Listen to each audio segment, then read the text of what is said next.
나아가 앉으시니 제자들이 나아온지라. 입을 열어 가르쳐 가라사대 심령이 가난한 자는 복이 있나니 천국이 저희 것이며 애통하는 자는 복이 있나니 저희가 위로를 받을 것이며. 아멘. 네, 4절까지만 읽겠습니다. 우리 산상수훈을 언제까지 나눌지, 팔복 지나가면 아마 진도가 좀 빠를 것 같은데 참에 한번 처음부터 마지막까지 한번 외워보는 건 도전 한번 해볼까요? 너무 무리니까 하려고 했는데 중간에 가다 잘 안 되더라고요.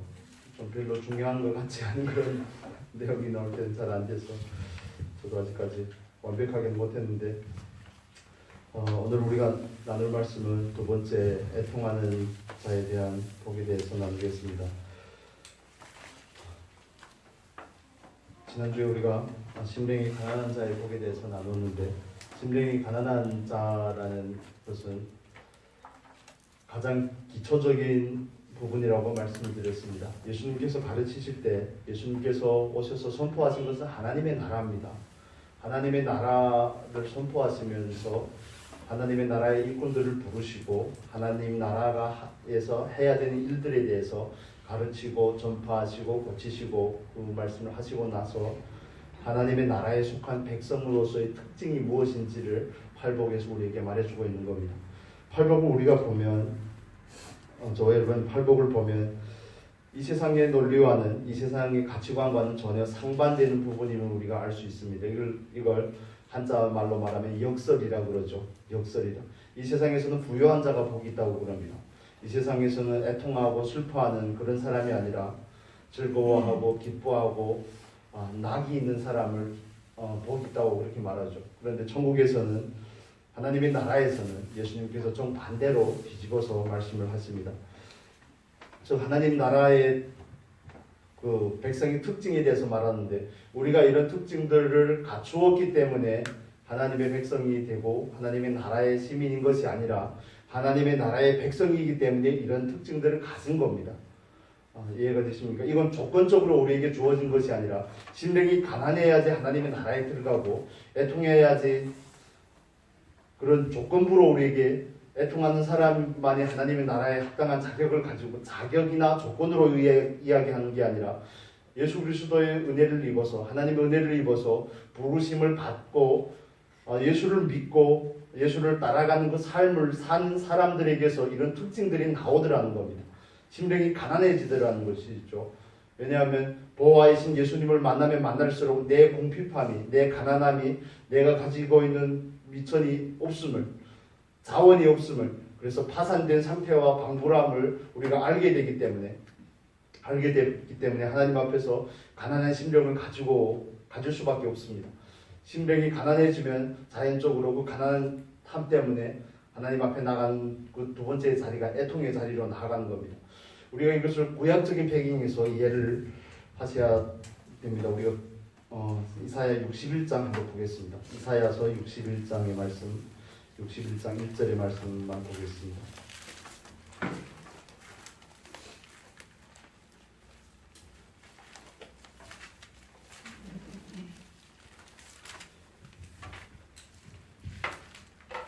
이사야서 61장 1절만 보겠습니다.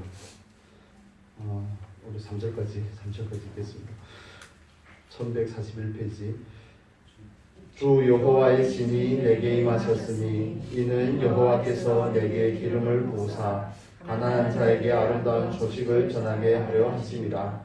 나를 보내사 마음이 상한 자를 고치며 포로된 자에게 자유를, 갇힌 자에게 노임을 전파하며 여호와의 은혜의 해와 우리 하나님의 신원의 날을 전파하여 모든 슬픈 자를 위로하되 무릇 시온에서 슬퍼하는 자에게 화관을 주어 그 죄를 대신하며 기락으로 그 슬픔을 대신하며 찬송의 옷으로 그 근심을 대신하시고 그들로 의의 나무 곧 여호와의 심으심과 그 영광을 나타낼 자라 일컬음을 얻게 하려 하심이니라.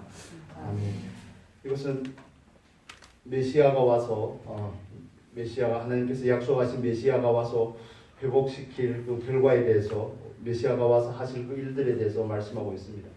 즉 이사야서가 이 말씀을 기록한 데는 이스라엘 백성들이 포로가 되어서 바벨론으로 포로가 되어서 갈 것이고 포로가 되었지만 거기에서 영원히 머무를 것이 아니라 70년이라는 기간이 되면 다시 돌아올 것이고 하나님께서 회복시킨다는 그 말씀을 우리 이스라엘 백성들에게 하는 겁니다. 마태복음의 말씀이나 우리가 이사야서 61장의 말씀의 배경을 보면 그들이 가난함은 이스라엘 백성들이 바벨론 유수라고 그러죠. 바벨론으로 포로되어 가게 된 이유가 어디에 있습니까? 하나님 말씀을 지키지 않았기 때문에 그런 것이거든요. 우상을 숭배했기 때문에 그렇습니다. 자기들이 스스로의 만족에 취해서 하나님의 백성이고 아브라함의 자손이고 하는 그런 데 만족감에 취해 있다가 결국에 말씀을 멀리하게 되고 우상을 숭배하게 되고 포로가 되어 간 것이죠. 그 땅에서 그들에게 가진 아픔이 있습니다. 왜 하나님 말씀에 순종하지 않았을까? 거기에 가서 그들에게 또 다른 아픔이 있는데 죄를 행한 애통이 그들에게 있는 것입니다. 그런데 그들의 가난함과 그들의 슬픔과 그들의 애통을 메시아가 와서 온전히 회복시킨다는 그 말씀을 그 예언의 말씀을 하고 있는 것이죠. 그래 예수님께서 오셔서 회복시킬 그 나라 그 백성의 특징도 마음의 가난함을 가지고 애통함을 자기 죄 때문에 슬퍼하는 그런 사람들을 의미하는 겁니다. 구약이 그 연장선에서 이해를 하는 겁니다. 포로 되었을 때의 그 서러움, 회한과 아픔과 그 애통을 예수님께서 말씀하실 때 그들은 상기할 수 있는 겁니다. 그리고 누가복음 4장 18절 19절의 말씀 이제 적어놓으시다가 찾아보시면 좋겠습니다. 예수님께서 하시는 내용도 방금 그 말씀을 인용하는데 그게 복음의 핵심적인 메시지를 가지고 있거든요. 누가복음 4장 18절 19절의 말씀은 한번 볼까요? 지금 4장 18절 19절의 말씀입니다. 여기를 보면 예수님께서 마태복음과 순서가 비슷하게 가는데 여기에 보면 누가복음 4장 17절 18절 19절까지입니다. 같이 읽겠습니다. 선지자 이사야의 글을 드리거늘 책을 펴서 이렇게 기록한 데를 찾으시니 곧 주의 성령이 내게 임하셨으니 이는 가난한 자에게 복음을 전하게 하시려고 내게 기름을 부으시고 나를 보내사 포로된 자에게 자유를 눈먼 자에게 다시 보게 함을 전파하며 눌린 자를 자유케 하고 주의 은혜의 해를 전파하게 하려 하심이라 하였더라. 아멘. 누가복음에서는 이 말씀을 예수님의 가장 먼저 기록한 가르침으로 기록하고 있습니다. 예수님께서 마귀의 시험을 이기시고 갈릴리에서 성령의 권능으로 갈릴리에 돌아가서 사역을 하시다가 처음 나사렛에 이르러 안식일에 회당에 들어가서 선포해 제일 처음으로 전한 메시지가 이 내용이라는 거죠. 그래서 예수님께서 오신 그 목적은 가난함을 회복시키는 것이고 애통한 자를 회복시키는 것이고 예수님께서 오셔서 하실 그 일이 하나님의 나라의 특징을 말씀해주고 있는 겁니다. 그때 당시는 부자들이 복 있는 사람이라고 이해를 하는 겁니다. 즐거움이 있는 사람을 복이 있다고 생각을 하는데 예수님께서 오셔서는 다른 이야기를 하는 거죠. 세상의 즐거움과 세상의 배부름 그런 자체가 복이 아니고 하나님의 나라에서 하나님 앞에서 가지는 그 가난함, 하나님 앞에서 가지는 그 애통함이 진정한 복임을 말씀하고 있습니다. 우리 누가복음 한 장만 더 넘겨서 6장에 보면 이런 무서운 말씀을 하고 계십니다. 6장 24절 보겠습니다. 24절 25절 여기도 평지 강화라고 해서 같은 내용인데 6장 24절 25절 같이 보겠습니다. 그러나 화 있을진저 너희 부요한 자여 너희는 너희의 위로를 이미 받았도다. 화 있을진저 너희 이제 배부른 자여 너희는 줄이리라. 화 있을진저 너희 이제 웃는 자여 너희가 애통하며 울리로다. 똑같은 마태복음에서는 산상수훈이라고 그러고 누가복음에서는 평지 강화라고 그렇게 이야기하는데 똑같은 내용이거든요. 근데 여기에서는 정반대로 그 가치관, 역설적인 그 하나님의 나라의 가치관과 메시지를 선포하는 모습을 우리가 볼 수 있습니다. 우리가 나누고 애통함이라는 것은 하나님 앞에서 가지는 영적인 애통함입니다. 영적인 슬픔입니다. 그 애통함이라는 것은 그 단어가 가진 펜데오라는 그 단어가 가진 뜻이 뭐냐면 가장 가까운 사람을, 가장 사랑하는 사람을 잃어버렸을 때 가지는 그 감정입니다. 감정은 그 감정인데 애통하다는 것은 창자가 끊어지는 것 같은 아픔이라는 뜻이죠. 여러분, 애라는 게 창자를 말하는 거죠. 창자가 끊어지는 것, 보지 않아가지고 잘 모르긴 하겠는데 그런 걸 의미를 하는 겁니다. 그걸 빗대서 그 애통함이 이 세상의 것을 얻지 못함으로 인함이 아니고, 중국어 성경의 개혁판에 번역이 잘 되어 있는데 자기 죄 때문에 슬퍼하는 사람은 복이 있다 이렇게 번역을 한 게 가장 원문에 가깝습니다. 예수님께서 오셔서 하는 말씀이 그런 거죠. 너희는 슬퍼하니까 복이 있는 사람이구나. 뭐 때문에 슬퍼합니까? 자기 죄 때문에 슬퍼하는 겁니다. 자기 가난함 때문에, 하나님의 말씀을 지킬 수 있는 그 신뢰가 내 안에 없음 때문에, 자기 빈곤함 때문에 하나님 앞에서 아파하는 거고, 자기 신뢰가 없음으로 인해서 말씀을 지키지 못하는 죄를 범하는 그것 때문에 하나님 앞에서 아파하는 겁니다. 여러분, 우리가 이 시대가 흐르는 것을 좀 이해해 보실 필요가 있는데, 옛날에는 사회가 어려울 때 있잖아요. 사회가 어려울 때는, 조선시대 같은 때는 광대들은 별로 취급을 못 받았죠. 조선시대 때는 광대라고 그러고 지금 시대 때는 뭐라 그럽니까? 예뇌인이라고 그러는 겁니다. 이해가 되십니까? 이게 매치가 잘 안 되시죠. 조선시대 때는 광대 아니면 백정 이런 사람들을 무시를 받던 사람들인데, 그때는 하도 가난하고 힘들고 어렵고 하니까, 그런 사회적인 현상들이 있고 하니까 그렇지만, 그래도 그나마 아픈 가운데서 위로를 좀 주는 역할을 하는 사람들 그분들이지만, 그러나 사회가 발전하고 안정이 되고 먹고 사는데 여유가 좀 생기니까 사람들이 모든 관심에 이제는 먹고 놀고 즐기자로 가는 겁니다. 그걸 한마디로 뭐라고 그럽니까? 낙을 누리자는 겁니다. 행복을 누리자는 겁니다. 행복을 누리자로 이렇게 가는 겁니다. 그러다 보니까 이제는 뭐 의식주의 문제가 해결이 돼서 낙을 주는 역할을 하는 사람들이 주가가 올라가는 겁니다. 그리고 요즘에도 어린 애들한테 물어보면 뭐가 되고 싶냐고 그러면 가수가 되고 싶다든지 예대인이 되고 싶다든지, 요즘에 한 가지 또 들었습니다. 유튜버가 되고 싶다고. 그걸로 인해서 생기는 수입도 있겠지만, 그게 이 시대의 가치관을 대변해주고 있는 겁니다. 모든 것이 낙으로 갑니다. 낙으로 간다는 것은 이성을 사용하지 않는 걸 말합니다. 더 이상 생각하지 않는 걸 말합니다. 그냥 즐거운 거, 여러분 오락 프로 같은 거 혹시나 보시는지 모르겠지만 보는 거 괜찮다고 저는 생각합니다. 저도 옛날에 개콘 같은 거 가끔씩 보고 그랬는데, 거기 주일날에 모든 새벽부터 한 주일에 모든 사역을 마치고 주일날 저녁에 즐기는 유일한 즐거움이었는데, 안 본 지 너무 오래돼가지고 이제 폐지가 됐죠.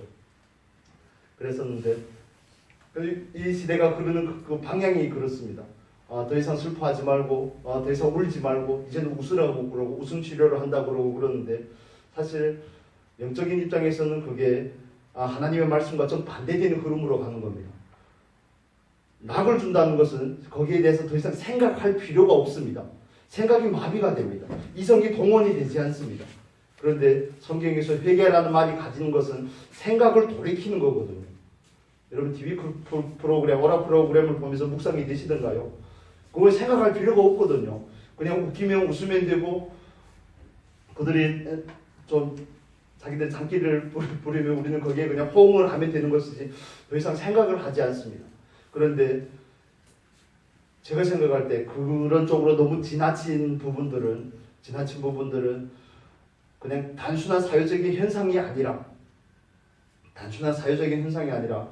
마귀가 하는 그런 역할이 굉장히 많다고 생각이 됩니다. 그 프로그램 자체가 나쁜 것이 아니라 그 흐름이 유도하는 방향을 보면 사람으로 더 이상 자기의 이성을 통해서 뭘 생각하고 묵상하고 공비하고 하는 이런 부분의 기능이 현저히 떨어집니다. 그래서 TV가 있을 때 하고 없을 때 사람들이 말씀을 묵상한다든지 그 생각의 깊이가 확연한 차이가 있음을 우리가 볼 수 있습니다. 그래서 여러분도 읽으셨겠지만 헨리 나우엔의 그 책을 보면 이 시대가 가진 아픔과 이 시대가 가진 특징은 뭐라고 그러죠? 피상성이라고 합니다. 얕다는 거죠. 너무 얕다는 겁니다. 그래서 저와 여러분이 신앙생활을 하면서 애통한다는 것을 회개한다는 겁니다. 애통한다는 것은 죄 때문에 아파하는 거죠. 그게 우리를 회개의 자리로 이끌어가는 것이고, 그것은 우리의 생각을 돌이킨다는 것을 말하는 거고, 다시 다른 의미로 말하면 우리의 이성을 사용한다는 것을 의미하는 겁니다. 그래서 조나단 에드워즈라는 그 미국의 유명하신 그분이, 신학자였던 그분이 했던 얘기가 있습니다. 사람이 구원을 받으면 제일 먼저 회복이 되는 게, 물론 우리들의 영이 소생을 하지만 그 다음으로 가장 중요하게 회복이 되는 게 이성이 회복이 된다고 그럽니다. 이제는 자기 생각이 막 끌려다니는 게 아니라 생각이 주체가 돼서 생각을 가지게 된다는 것이죠. 말씀이라는 기준을 가지고 생각을 가지게 된다는 겁니다. 그런데 이 시대에서는 마귀가 하는 일들은 우리들의 생각을 마비시킵니다. 그냥 흘러가게 냅둡니다. 거기에 대해서 너무 분별하고 이런 게 없이 그냥 물 흐르듯이 따라가게끔 만드는 게 마귀가 하는 역할입니다. 여러분 혹시 마음으로 그게 뭐 마귀가 하는 역할이냐 이렇게 생각할 수 있겠지만 시대의 흐름이 그렇습니다. 여러분 이렇게 그런 유튜브 같은 걸 보면 굉장히 많은 유익을 얻을 수 있습니다. 그런데 여러분 보면 그 짧은 동영상이 있죠. 30초인가 15초인가 그런 동영상들이 있습니다. 유튜브 딱 열면 거기에 뜰 겁니다. 그걸 보다 가면 몇 시간 그냥 후딱 합니다. 아무 생각도 안 하고 그냥 거기에 그냥 알게 모르게 빠져드는 거죠. 그게 이 시대가 우리에게 알려주고자 하는 이 시대의 흐름입니다.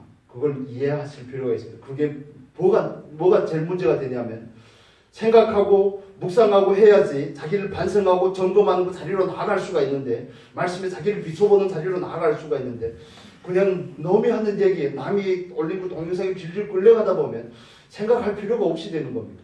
그래서 이 생각하는 기능과 이성이 점점 둔해지고 하나님을 찾아 나아가기가 힘듭니다. 말씀을 묵상하라고 그러면 엄청 어려워하죠. 말씀을 암송하는 것도 어려워합니다. 점점 생각하는 기능을 더 이상 안 쓰려고 합니다. 그런데 하나님께서 저와 여러분에게 주신 가장 큰 축복 중에 한 가지는 스스로 생각할 수 있는 능력입니다.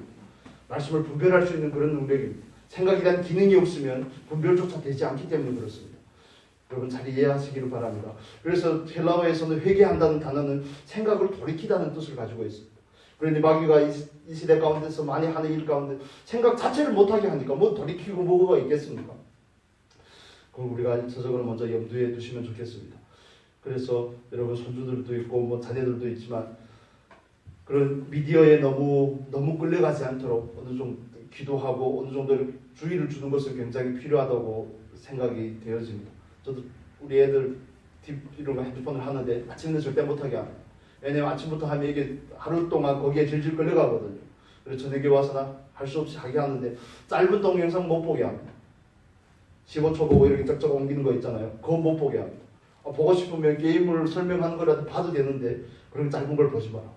그걸 하면 주의력이 현저하게 떨어집니다. 집중할 수가 없습니다.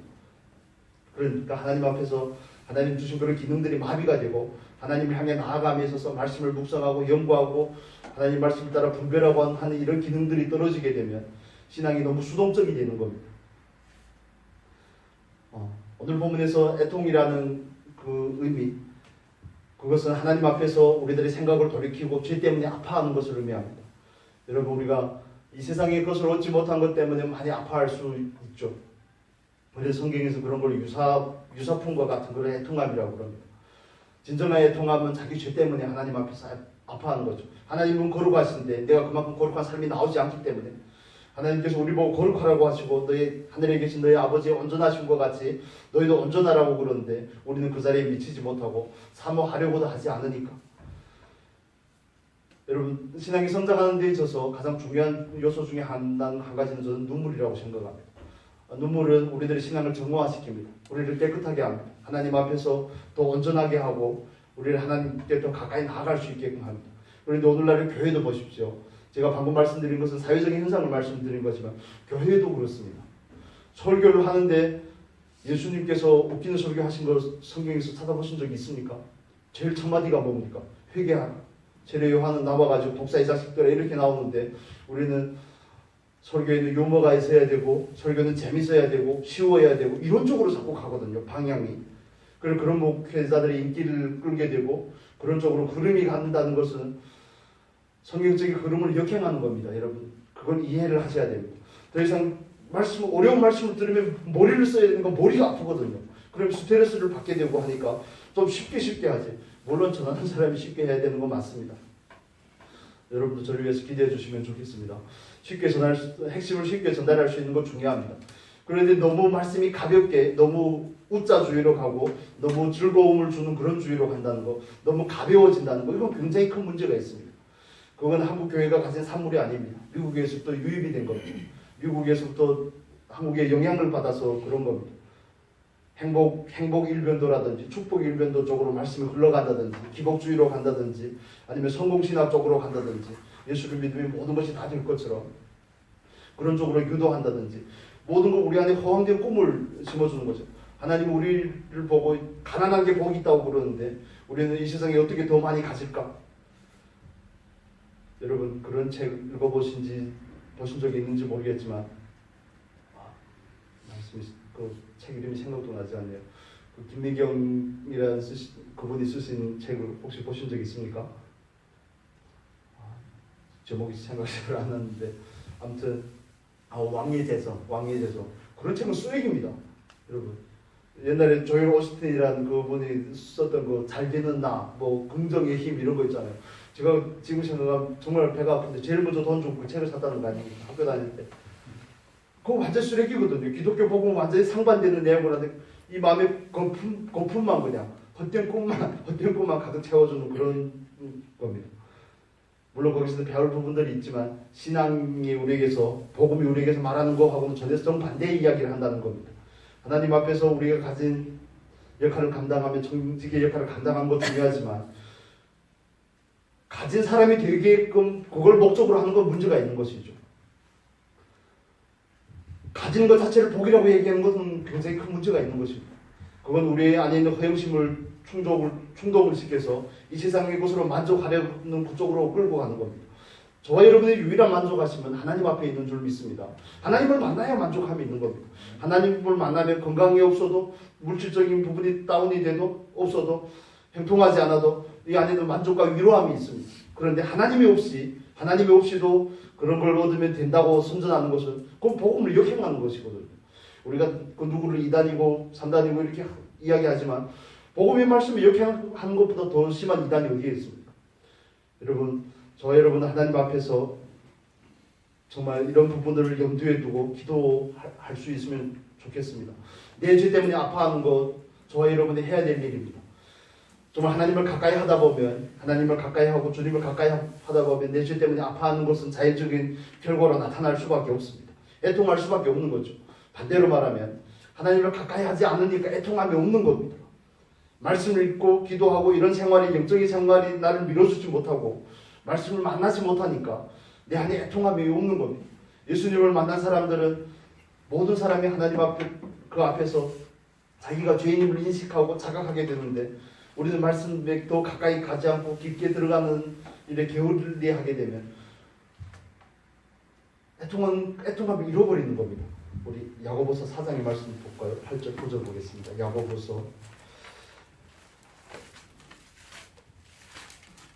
야고보서 4장 8절 9절의 말씀 보겠습니다.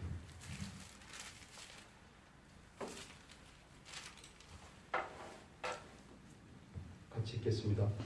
하나님을 가까이 하라. 그리하면 너희를 가까이 하시리라. 죄인들아 손을 깨끗이 하라. 두 마음을 품은 자들아 마음을 성결케 하라. 슬퍼하며 애통하며 울지어다. 너희 웃음을 애통으로 너희 즐거움을 근심으로 바꿀지어다. 아멘. 이 세상의 풍조와 이 세상의 흐름을 따라서 우리가 그냥 행복이니 낙이니 이쪽으로 너무 치우쳐 있는 것이 아닌가 우리는 생각해 볼 필요가 있는 것입니다. 예수를 믿으면 마냥 좋고 예수 믿고 복 받으셔요. 옛날에는 복음을 이렇게 안 전했습니다. 예수 믿으면 천당 갑니다. 이렇게 전했죠. 안 믿으면 지옥 갑니다. 그런데 그게 하도 거부감을 주니까 바꾼 내용이 예수 믿고 부자 되셔요. 예수 믿고 부자 안 됩니다. 하나님의 나라에서 부자가 되겠죠.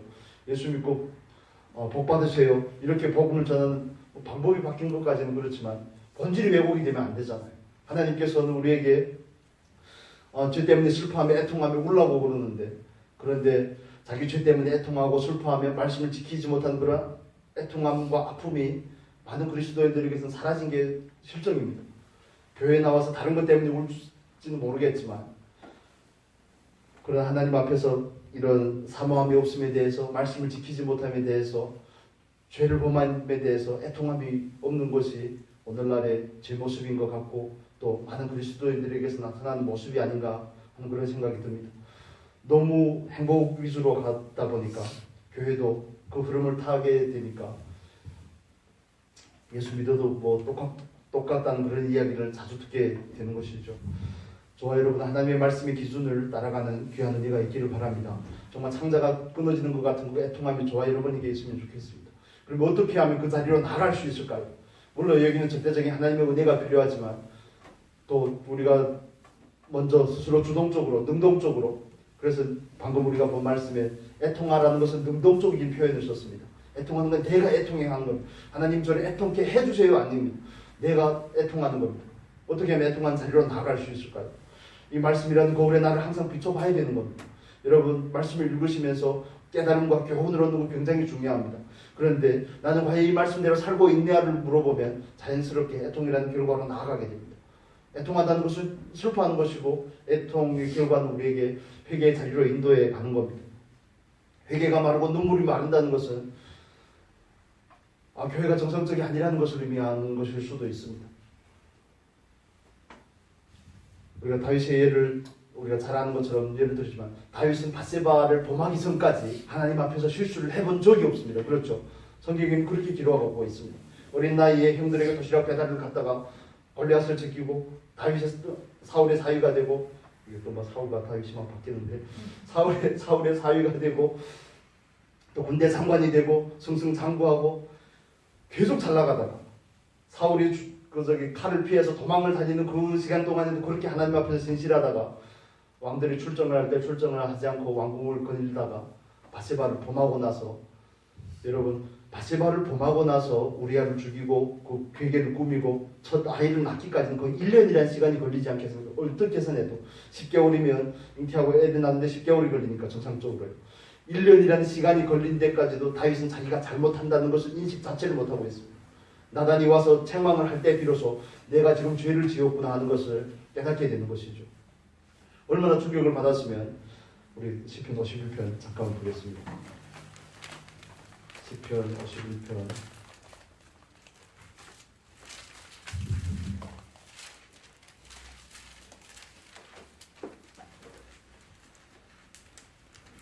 잘하시는 말씀이지만 한번 보겠습니다. 5절의 말씀 먼저 보겠습니다. 4절과 5절을 같이 읽겠습니다. 내가 주께만 범죄하여 주의 목전에 악을 행하였사오니 주께서 말씀하실 때에 우르오시다 하고 판단하실 때에 순전하시다 하리이다. 내가 죄악 중에 출생하였으며 모친이 죄 중에 나를 잉태하였나이다. 그는 한 번의 범죄를 통해서, 간음하고 살인하는 이 범죄를 통해서 죄의 본질이 무엇인지를 꿰뚫어 보게 되는 겁니다. 그래서 시편 6편에 나오는 것처럼 하나님 앞에 그거 회개하는데 어떻게 회개합니까? 침상이 뜯기까지 회개한다고 그렇게 표현을 하죠. 그래서 죄의 본질을 꿰뚫어서 본 겁니다. 자기가 이때까지 승승장구하고 모든 것을 한 것이 자기로부터 비롯된 것이 아니라 하나님의 은혜임을 비로소 깨닫게 되고 자기는 죄를 지을 수밖에 없는 존재임을 깨닫게 된 거죠. 그래서 그가 하나님 앞에 하는 기도가 있습니다. 뒤에 보면 이렇게 10절을 우리 볼까요? 10절에 보면 10절 같이 읽겠습니다. 하나님이여 내 속에 정한 마음을 창조하시고 내 안에 정직한 영을 새롭게 하소서. 그가 쓰는 표현들을 보면 창조하시고, 창조한다는 것은 무에서 유가 되는 것이죠. 없는 데서. 그 말의 의미인즉 내 안에는 정직함이 없다는 겁니다. 하나님께서 창조해서 하나님께서 넣어주셔야지 그게 가능하다는 것이죠. 다른 말로 말하면 이때까지 삶 가운데서 내가 하나님의 말씀을 지킬 수 있고 사울이 칼을 피하면서도 사울을 죽일 기회가 있지만 죽이지도 않고 하는 이런 모든 것들이 하나님의 은혜에 대해서 고백하는 겁니다. 하나님 은혜를 주셨기 때문에 내가 비로소 이렇게 할 수 있음을 그는 고백하고 있습니다. 저는 저와 여러분에게 죄를 향한 그런 아픔이 있으면 좋겠습니다. 하나님 죄를 미워하시는 하나님이라고 분명히 말하는데 저는 가끔씩 저 생각할 때마다 그런 생각이 듭니다. 나는 왜 어떨 때는 죄를 짓고 나서도 이렇게 아무렇지도 않을까? 분명히 잘못한 건 맞는데 왜 옛날처럼 그렇게 아프지 않을까?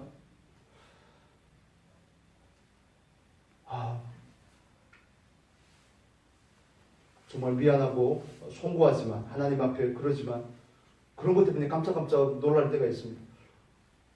어떻게 이렇게 됐을까 싶은 그런 생각이 들 때마다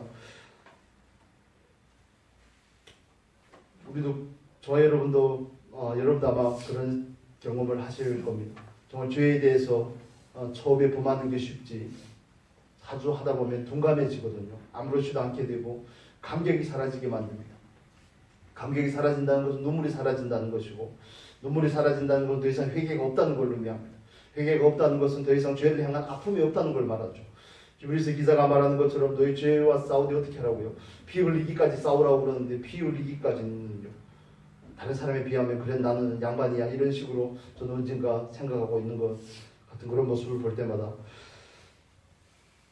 마음이 아프고 그렇지만 그래서 저와 여러분은 하나님 앞에 말씀 앞으로 온전히 돌아가는 은혜가 있기를 바랍니다. 그 말씀을 매일 경험하고 그 말씀으로 하나님을 매일 만나고 성령의 임재 가운데 거하기를 힘쓰면 우리의 죄들이 드러날 것이고 하나님 앞에 회개하는 그 자리로 나아갈 것이고 죄 때문에 애통한 자에게 하나님께서 풍성한 위로로 함께 하실 줄 믿습니다. 우리 마지막에 한 구절만 보겠습니다. 17절의 말씀입니다. 이 말씀을 우리가 붙잡고 같이 기도하면 좋겠습니다. 17절의 말씀 같이 읽겠습니다. 하나님께 구하시는 제사는 상한 심령이라.